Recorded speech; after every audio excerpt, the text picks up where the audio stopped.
me get a little tired of doing the umpteenth haunted house. I'm also motivated by the fact that my readers are not going to want every other article to be on a haunted house.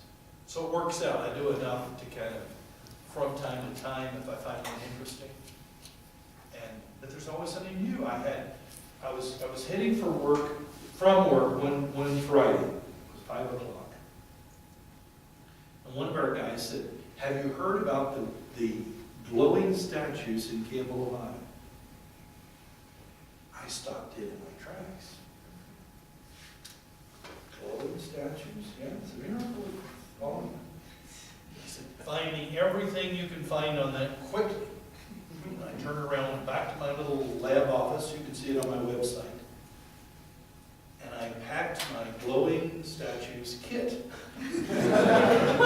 What is in a glowing statues kit? Well, who knows? You have obviously cameras and notebook and a ham sandwich, and, and so forth.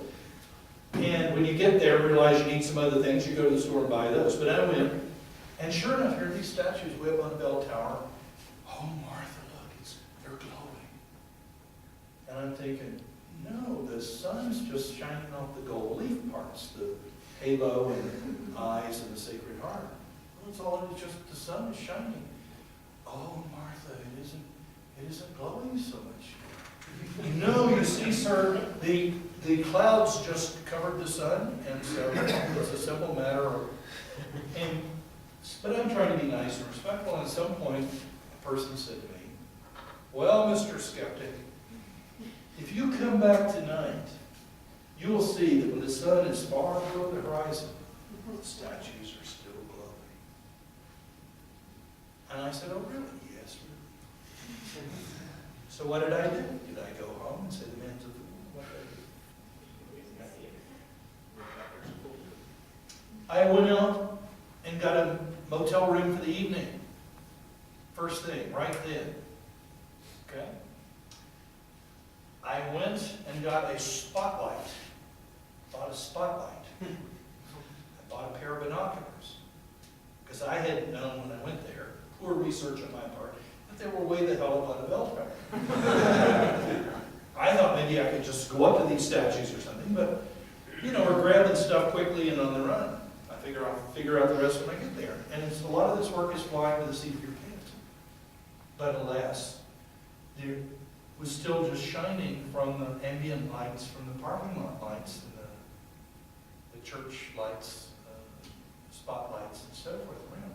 And you could test this out. You take your spotlight and rake it across the figure, rake it across the Sacred Heart, and it would flash. It's bouncing the light back. It's not emanating from within. It's nothing miraculous. The priest and the bishop, absolutely in agreement with me. Very charming fellows. The priest was a young, charming guy, totally in agreement with me. We were not fighting or feuding over any of this. But he was not going to wrestle people to the ground and tell them, the pilgrims want to come and so forth. That's, let them do that.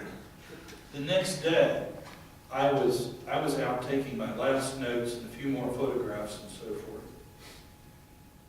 And this very nice lady, church lady, came up to me.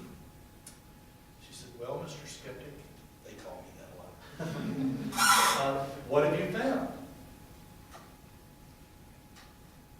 And I told her the short version of what I've told you.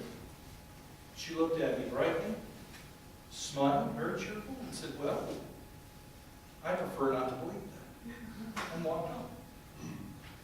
And that's the nature of my work. Thank you for coming up. Thank you.